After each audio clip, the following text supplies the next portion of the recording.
Saudara, saya ingin melanjutkan apa yang tadi Joshua sudah sampaikan. Saya puji Tuhan, saya bukan profesor, tapi saya anak profesor, saudara ya. Jadi saudara, hari ini saya akan menggunakan bahasa sederhana mungkin untuk saudara mengerti apa yang menjadi pesan Tuhan buat setiap kita. Saya ingin lanjutkan tadi yang Joshua katakan, mari kita buka-buka sama-sama Daniel 12 ayat yang ketiga. Daniel 12 ayat yang ketiga. Dan orang-orang bijaksana akan bercahaya seperti cahaya cakrawala. Dan yang telah menuntun banyak orang kepada kebenaran. Seperti bintang-bintang tetap untuk selama-lamanya. Sudah ciri-cirinya itu jelas banget. Kalau hari ini engkau mau jadi bintang, engkau dipanggil menjadi bintang-bintangnya Tuhan. Alkitab berkata engkau harus menjadi pribadi yang bijaksana, itu yang pertama.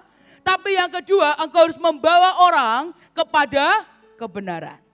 Saudara, yang membawa kabar baik atau membawa akan kebenaran itu bukan cuma sekedar khotbah, saudara. Tapi sebenarnya bagaimana hidupmu menjadi demonstrasi akan kebenaran yang sejati itu. Saudara, percaya tidak percaya, hari-hari ini ada begitu banyak orang yang tinggal dalam kebenaran yang palsu. Saudara, seringkali perkataan manusia itu bisa membuat ada sebuah kebenaran yang kita percayai. Saudara, kita berkata, kita mungkin sering kali mendengar ya, kebenaran yang kita terima akan memerdekakan kita. Siapa yang tahu ayat itu? Boleh angkat tangan? Yang enggak tahu tolong baca Alkitab lagi, saudara ya. Tolong baca Alkitab lagi. Saudara, itu ayat yang harus kalian mengerti karena kebenaran firman itu yang akan memerdekakan hidupmu. Tapi seringkali ada kebenaran-kebenaran yang palsu. Dan seringkali kita menciptakan kebenaran diri kita sendiri dan kita berharap kita bisa bebas dari setiap belenggu iblis. Saudara, dalam perkataan manusia itu juga bukan kebenaran yang belum tentu itu dari Tuhan. Saudara, dalam perkataan manusia yang kita dengar itu bisa kita buat menjadi sebuah kebenaran dalam hidup kita. Saudara, suatu hari ada dua orang pergi ke rumah sakit untuk cek. Sebut saja si A dan si B, saudara. Si A dan si B ini pergi ke rumah sakit dan mereka mau cek. Mereka punya kanker apa enggak. Dan mereka mulai cek, mereka check up dan segala macam. Dan mereka pulang seminggu kemudian hasilnya diberikan, dikirim ke rumah dokumennya. Dan ketika mereka buka akan dokumen itu, yang si A melihat bahwa kenyataannya dokter berkata, maaf kamu punya kanker. Dan si B ketika dia buka tulisannya, selamat Anda tidak punya kanker, Anda bebas, Anda sehat. Saudara, hari itu si A melihat itu dan dia berkata, wah aku mati habis ini. Dan semua orang mulai berkata, wah kamu kanker, habis ini kamu kurus kering, kamu gak bisa ngapa-ngapain, uangmu habis buat kemo, buat ke rumah sakit, wah habis ini kamu akan mati dengan cepat, lebih cepat bikin wasiat dulu sebelum anakmu berantem tentang uangmu. Dan dia mulai panik, dia ke kanan, dia ke kiri, dia pergi ke rumah sakit, dia pergi ke orang pintar menurut mereka, saudara. Dia coba kemo ini, dia coba minum obat itu dari herbal sampai kimia semuanya diminum. Sampai dia sudah kepikiran setiap hari dia berkata, wah aku mati ini, waduh hidupku gak lama ini, aduh aku mati. Saudara, sampai si A jadi sangat miskin, dia kurus kering dan sakit penyakit tambah macam-macam. Tapi si B tambah kuat, tambah bugar, tambah diberkati Tuhan. Saya tahu beberapa bulan kemudian datanglah surat dari rumah sakit yang sama. Dan mereka berkata, Pak kami mohon maaf hasilnya tertukar. Bapak A kamu gak punya kanker. Bapak B kamu punya kanker. Dan ketika dua-duanya datang ke rumah sakit mereka berkata, ini gimana? Dokternya bingung. Yang harusnya punya kanker malah sehat. Yang gak punya kanker malah penyakitan. Dan hari itu karena si A panik, dia percaya akan kebenaran yang salah. Dia pergi kemana-mana, dia kemo, dia lakukan. Muncullah kanker beneran. Sedangkan si B dicek kembali dan dokter berkata ini mujizat, dia bebas dari kanker. Kenapa? Pikiran itu mempengaruhi kita. Pikiran manusia yang tidak bisa kita sentuh, itu bisa punya dampak yang luar biasa. Dan kebenaran ketika pikiran itu jadi kebenaran, yang palsu itu akan membelenggu hidupmu. Kita sebut lagi yang namanya cinta, saudara. yang bisa mengguncangkan jiwa dan dunia ini. Tai kucing rasa coklat, air kencing rasa apple juice. Cinta yang membuat kita melakukan apapun demi orang yang kita cintai. Apapun, mungkin Semarang lagi banjir, saudara, rela menerjang banjir demi apa? Menjemput cintaku di ujung kampung, saudara. Dan kita mulai percaya bahwa apa? Cinta menyelesaikan semuanya. Asal kau menemukan pangeran dari Korea, opa-opa yang datang menggunakan kuda putih, maka hidup bukan happily ever after. Cinderella. Dan kita berharap, oh, pangeranku datang. Ternyata yang datang bukan pangeran. Yang datang nyata sad boy. Yang terus nangis-nangis di TV. Saya sampai bingung.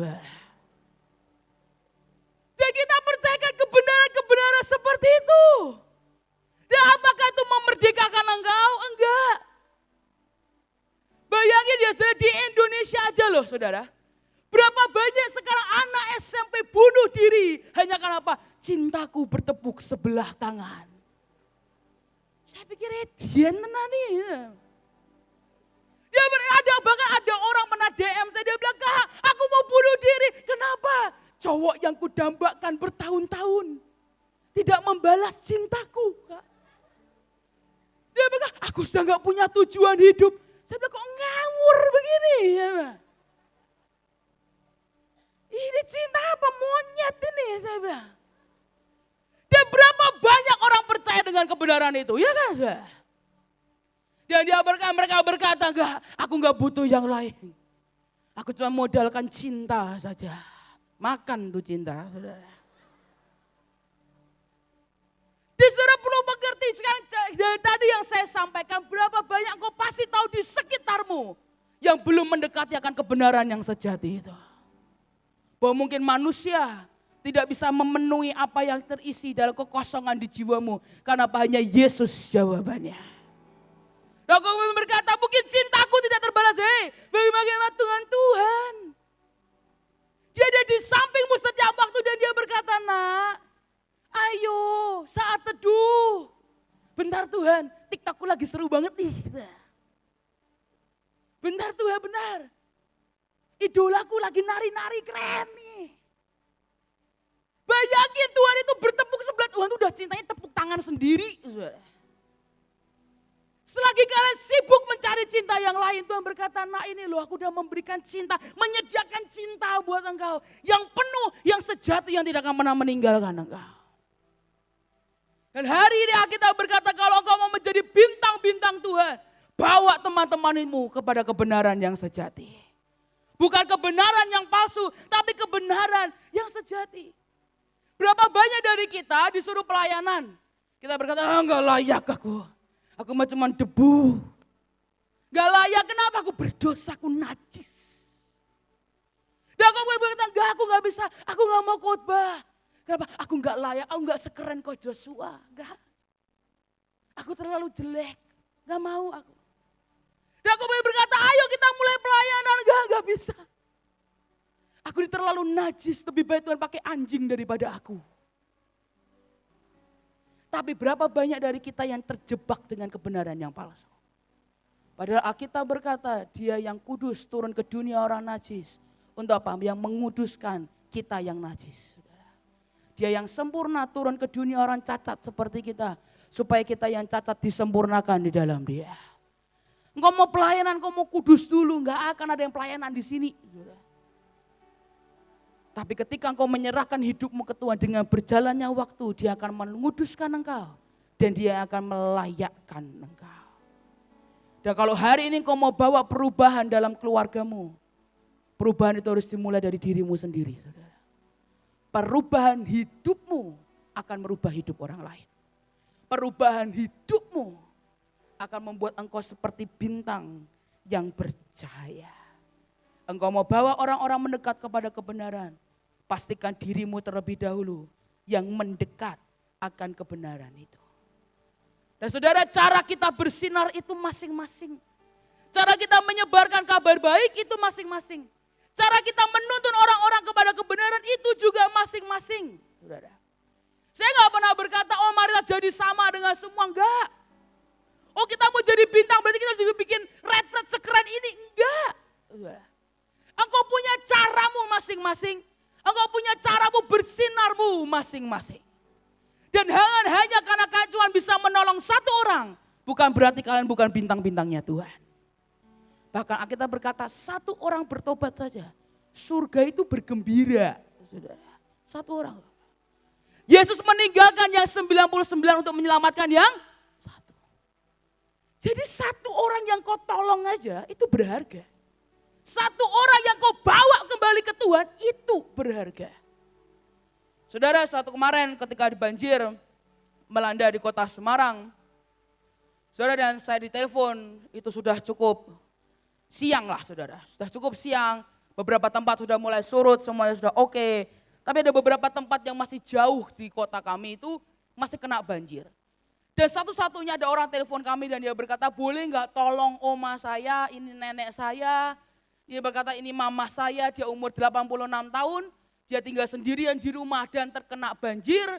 Lebih hebatnya lagi omanya nggak punya telepon. Saudara.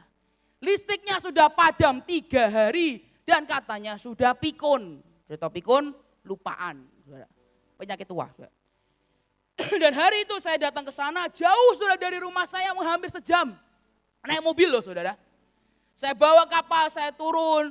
Saya masuk ke tempat itu, saya ketok-ketok, saya bilang oma, saya dikirim anak oma, saya dikirim cucu oma, ayo kita ikut, oma mau dievakuasi, dibawa keluar. Sudah hari itu oma cepat keluar, dia bawa tentengannya, dia langsung masuk ke mobil dan di mobil dia cerita saudara.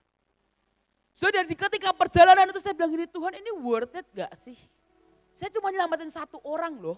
Dan keluar dari situ, sudah bayangin saya terjebak macet 2-3 jam. Buat Jakarta biasa, buat Semarang gak biasa. Saudara. Mengerikan tercepat macet 2-3 jam di Semarang itu mengerikan. Saudara, dari itu saya bilang gini, Tuhan ini worth it gak sih? Nyelamatin cuma satu orang loh. Mungkin gak sih, Tuhan ini jadi dampak gak sih? Cuma nyelamatin satu orang. Saudara, hari itu tiba-tiba Om Mani di mobil dia cerita, dia sambil nangis. Dia bilang gini, Sah, kamu tahu saya tuh gak punya handphone. Selama ini saya ngobrol, saya komunikasi dengan anak dan cucu saya lewat HP Ibu RT saya. Dan dia berkata karena listrik kami mati selama 3 hari, HP dari Bu RT-nya mati juga. Dan saudara tahu dia bingung, dia mencoba menghubungi keluarganya gak ada yang bisa. Dan satu-satunya yang dia doa ke Tuhan. Dia berkata, Tuhan tolong kirim siapapun. Kalau bisa kirim malaikatmu untuk menjemput aku, keluarkan aku dari tempat ini. Dan bawa aku ke tempat aman. Dan dia berkata, ternyata yang datang siapa? Saya, saudara. Malaikat yang diutus dari surga turun menolong oma-oma. Sudah ketika saya dengar itu Roh Kudus seperti tampar saya dan dia berkata, Sa kamu masih bilang itu tidak worth it. Itu tidak ada gunanya. Buat kamu iya, tapi buat satu orang ini itu segala-galanya. Jadi jangan habis ini ketika Tuhan suruh kau bantu satu orang, kau berkata kurang keren Tuhan. Kurang. Dikasih suruh nyelamatin 1000, pingsan. Tuhan tuh tahu batas kemampuan kita. Saudara. Dan kalau dia kasih berkata engkau yang setia dan bertanggung jawab dengan hal yang kecil, engkau akan diberi hal yang besar. Kalau besok setelah engkau pulang dari tempat ini, bahkan mungkin di tempat ini pun, engkau tahu ada orang yang perlu kau tolong dengan segera. Kau berkata Tuhan kok cuma satu, enggak apa-apa.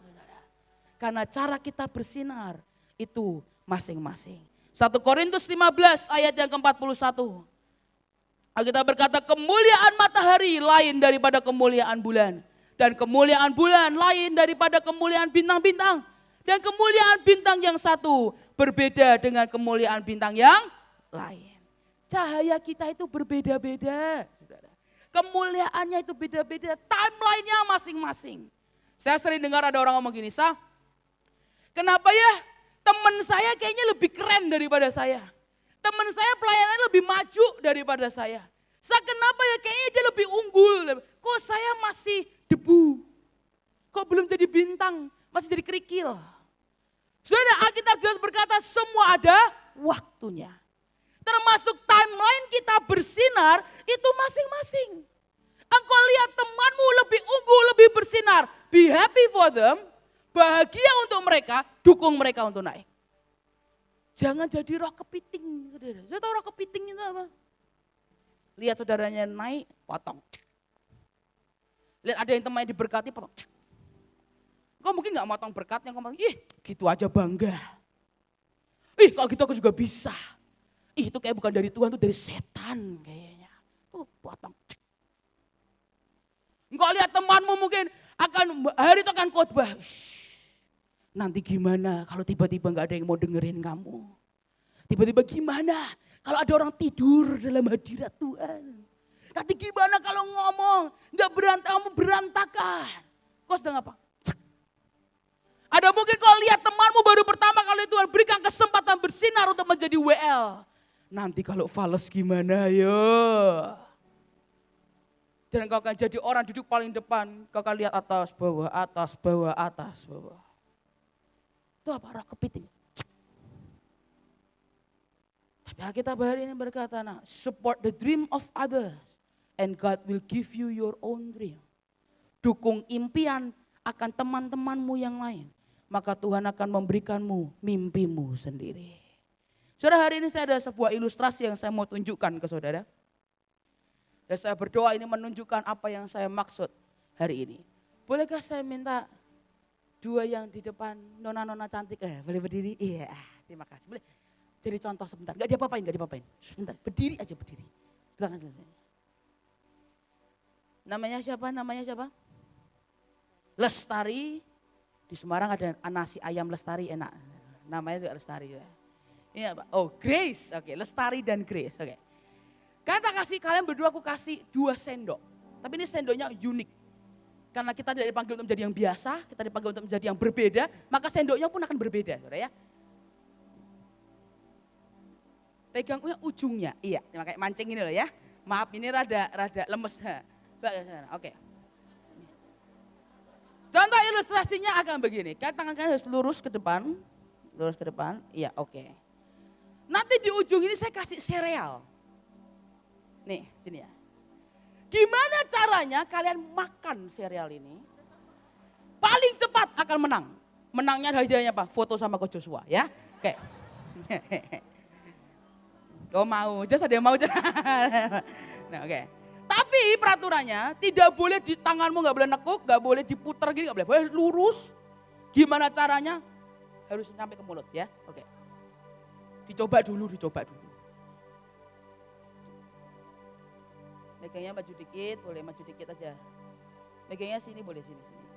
Oke ya, oke. Oke.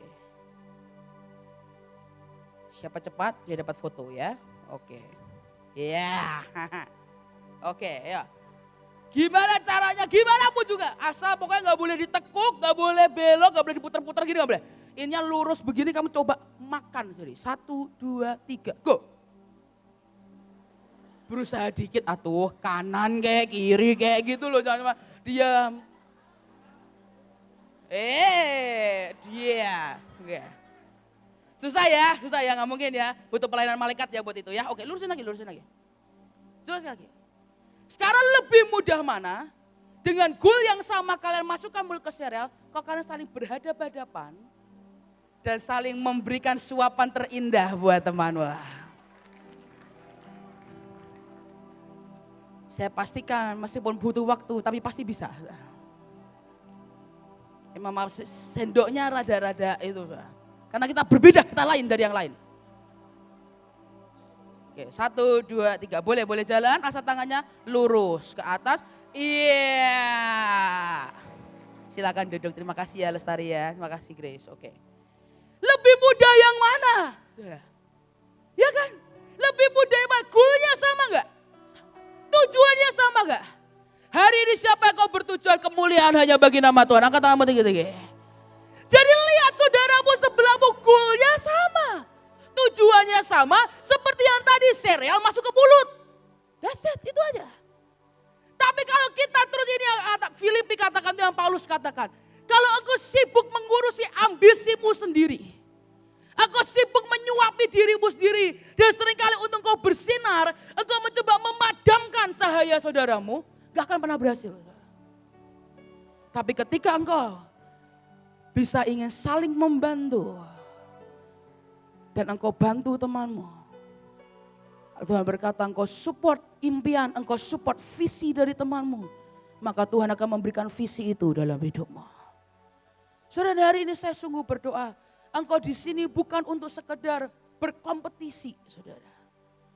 Tapi engkau di sini untuk saling mendukung saudara-saudaramu. Saudara, para bintang tahu memberi hormat. Para bintang tahu bagaimana masing-masing punya kelebihan dan menghormati akan kelebihan itu.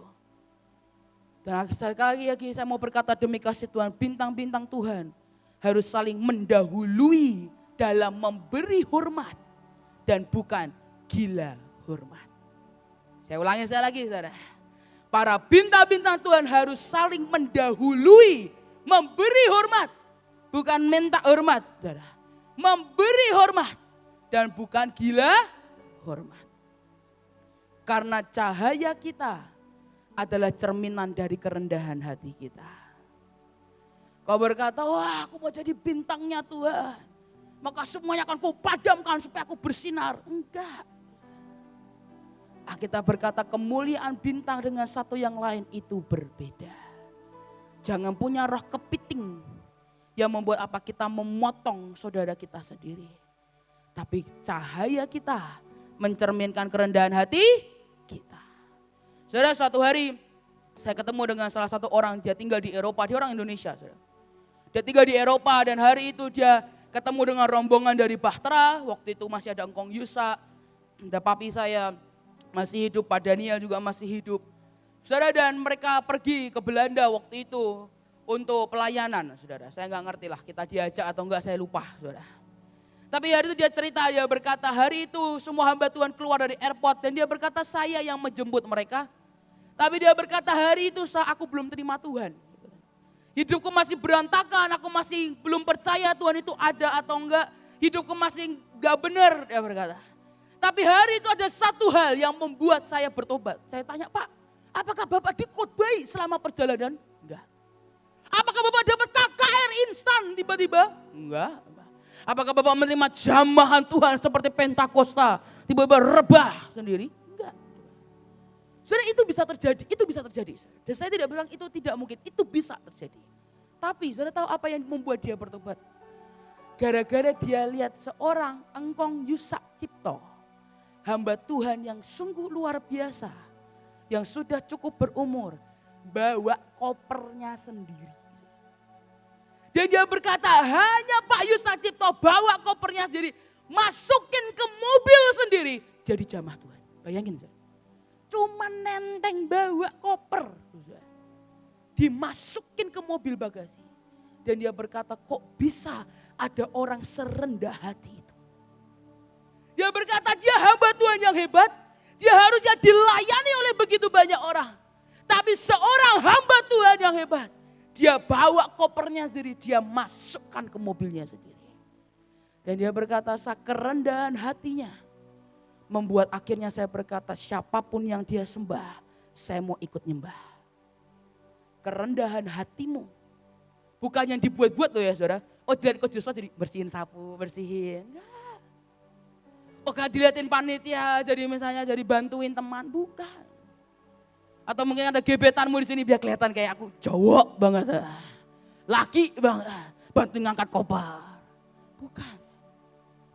Tapi ketika kerendahan hati itu benar-benar ada dalam hidup kita. Engkau tolong orang tanpa engkau lihat ada kamera enggak ya?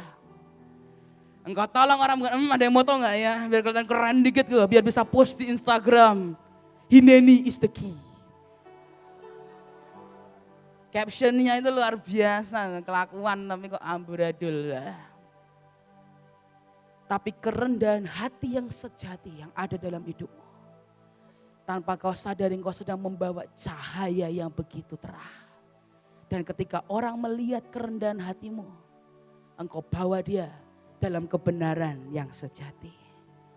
Saudara sekali lagi, gak usah sibuk menjatuhkan orang lain. Gak usah sibuk memadamkan sinar orang lain. Karena saudara tahu apa yang akan saudara sibukkan? Ketika engkau jadi bintang Tuhan, iblis akan mencoba memadamkan sinarmu. Kau gak usah sibuk memadamkan api yang lain. Gak usah sibuk jatuhin orang lain. Di luar sana akan ada begitu banyak orang yang mungkin akan dipakai untuk memproses engkau. Yang akan membuat kau terus jatuh terus turun ke bawah. Yang akan terus mencoba memadamkan apimu. Yang itu loh. Yang tadi saya bilang ketika saya di depan, wah kamu mau tugas WL ya? Ayo, nanti kalau nggak tahu mau nyanyi lagu apa gimana? Nanti kalau fals gimana? Nanti kalau mic-mu jatuh gimana? Ya suka punya kepiting-kepiting itu loh. Sudah hari itu Alkitab berkata ketika Yesus di puncak ministrinya, Alkitab berkata orang, oh dia pakai kuasa dari setan. Tuh ini Yesus tuh sudah sesempurna itu aja masih ada yang caci maki. Dan di puncak akan ministrinya, hari itu orang-orang berkata, wah ini orang pakai kuasa setan ini, gak mungkin dia bisa buat kesembuhan mujizat, ini pasti pakai kuasa setan ini. Tapi saudara tahu apa reaksi Yesus? Sungguh reaksi yang bijaksana. Saudara lihat sama-sama. 1 Petrus 2 ayat yang ke-21 sampai ayat yang ke-23. 1 Petrus 2 ayat yang ke-21 sampai ayat yang ke-23. Kita mau baca sama-sama, saudara. Kita mau baca sama-sama supaya saudara mendengar dan mengerti. 1 Petrus 2 ayat yang ke-21 sampai ayat yang ke-23. 3, 4. Sebab untuk itulah kamu dipanggil. Karena Kristus pun telah menderita untuk kamu dan telah meninggalkan teladan bagimu. Supaya kamu mengikuti jejaknya. Ia tidak berbuat dosa dan tipu tak ada dalam mulutnya. Ketika ia dicaci maki, ia tidak membalas dengan caci maki. Ketika ia menderita, ia tidak mengancam. Tetapi ia menyerahkannya kepada dia yang menghakimi dengan adil. Ini bintang, saudara. Engkau dicaci maki, yang Yesus lakukan, dia tidak membalas dengan caci makian. Padahal kan kalau bisa kan balasnya lebih kejam. Saudara dulu ketika Alkitab bilang gini, engkau akan makan hidangan di hadapan para lawan-lawanku. Saudara masih ingat firman itu terutama buat yang suka balas dendam, itu firmannya keren banget. Saudara. Pikiran saya zaman dulu, saya dudukin musuh saya di kursi, saya ikat. Saya isolasi dari atas sampai bawah. Dan saya akan makan di depannya. Makan ya, lihat. Itu pikiran saya, tapi ternyata bukan begitu, itu sesat. Saudara. Itu bukan pikiran Tuhan. Saudara. Tapi ya ada apa? Kau duduk engkau makan bersama dengan lawan-lawanmu. Saudara percaya tidak percaya? Ketika engkau jadi bintang Tuhan akan begitu banyak yang akan mencaci maki engkau. Tapi hari ini saya mau berdoa, mari ikuti jejaknya. Dia berkata dia tidak membalas dengan caci maki. Ketika dia menderita ia tidak mengancam. Tapi dia menyerahkan kepada siapa? Ke Tuhan. Saudara kita itu kalau kita di atas, ada banyak orang yang ingin menurunkan kalian. Kalau ada begitu banyak orang yang menurunkan kalian, berarti mereka di atas atau di bawah? Bawah. Kenapa kamu perlu repot-repot turun ke bawah? Upiak. Belum tentu kau bisa naik lagi. Tapi hari ini saya berdoa, terus pandang matamu ke Tuhan. Lihat ke atas. So, karena semakin kau naik seperti kau naik tangga. Orang tuh semakin kau tinggi. Apa? Kamu? Hah? Gak dengar? Kenapa? Kamu udah terlalu di atas. Dan kau terus memandang kepada siapa? Kepada Tuhan yang kau sembah sampai pada kekekalan. Orang berkata, gak dengar, maaf, gak ada waktu, maaf ya. Naik terus. Itu apa? Bintangnya Tuhan. Saudara percayalah paling enak itu membalas kejahatan dengan kekejaman. Lu itu manusianya kita loh, saudara. Ya. Kalau bisa kita balas sampai dendam, nyinyi apa semua kita utarakan. Tapi hari ini Tuhan berkata, engkau mau jadi bintang? Kau gak punya waktu untuk urus orang yang caci maki engkau. Engkau mau jadi bintang, Tuhan berkata engkau harus menjadi bijaksana. Dalam kondisi gelap apapun responi dengan kebijaksanaan. Maka percayalah engkau akan tetap terang sekalipun dalam kegelapan. Amsal 12 ayat yang ke-16 berkata, bodohlah yang menyatakan sakit hatinya seketika itu juga, tetapi bijak yang mengabaikan cemooh. Engkau bijaksana, abaikan pencemooh. Saudara, hari itu kenapa kita perlu dicaci maki? Apakah kita perlu dicaci maki? Saudara, ketika Yesus melakukan kehendak Bapa, Yesus dicaci maki. Ketika Nuh membangun bahtera, dia diapakan? Caci maki. Ketika bahkan Yunus bermimpi, dicaci maki enggak? Caci maki. Saudara, apapun yang kita lakukan, ketika itu tepat seperti yang Tuhan mau, banyak orang, banyak iblis akan mencoba menarik engkau. Tapi hari ini saya berdoa, jangan biarkan caci makian itu mengganggu fokusmu ke Tuhan. Ketika hari itu Nehemia sedang membangun akan gerbang kota, Alkitab berkata banyak orang mencemooh dia dan berkata, mari Nehemia turun, mari kita rapat, kita buat sidang buat kamu. Tapi hari itu Nehemia dia berkata, I cannot go down. Dia berkata, aku tidak bisa turun because I'm doing a great work. Karena aku sedang melakukan perkara-perkara yang besar dan ajaib. Tadi yang Joshua katakan, kau sedang melakukan perkara-perkara yang besar dan ajaib, saudara. Jangan biarkan perkataan manusia mengganggu fokusmu. Fokus ke Tuhan. Fokus ke Tuhan. Engkau ibarat kau sedang makan di meja makan. Engkau berhadapan dengan Tuhan. Dan di sekelilingmu kita berkata, you will eat in the presence of your enemies. Engkau tetap makan sekalipun ada hawa akan hadirat yang jahat. Mungkin kau ada menghadapi dengan insecure-mu, keminderanmu, ketakutanmu, overthinkingmu. Tapi hari itu kita berkata, tetap makan di hadapan Tuhan. Artinya apa? Engkau fokus hanya kepada Tuhan. Tapi sekali lagi, jangan biarkan caci makian itu mengganggu engkau. Enggak level, saudara. Enggak level, saudara. Enggak level, saudara. Fokus ke Tuhan. Waktunya udah enggak banyak. Waktunya udah enggak banyak. Kau berkata sah, tapi kalau enggak diurus caci makinya, aduh nanti kita enggak punya banyak teman. Nanti kita enggak populer, saudara. Saya akan bacakan ayat yang terakhir setelah ini kita akan berdoa. Lukas 6 ayat yang ke-26. Dalam terjemahan The Message dikatakan, ada masalah di depan jika kamu hidup hanya untuk penerimaan dari orang lain.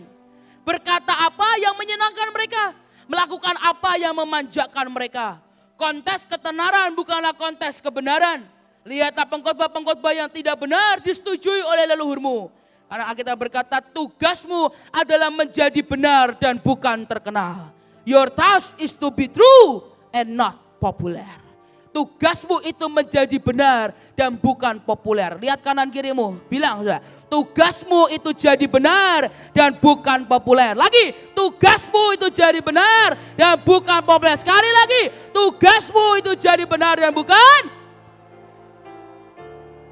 Nanti kalau terkenal, follower banyak itu bonus, saudara.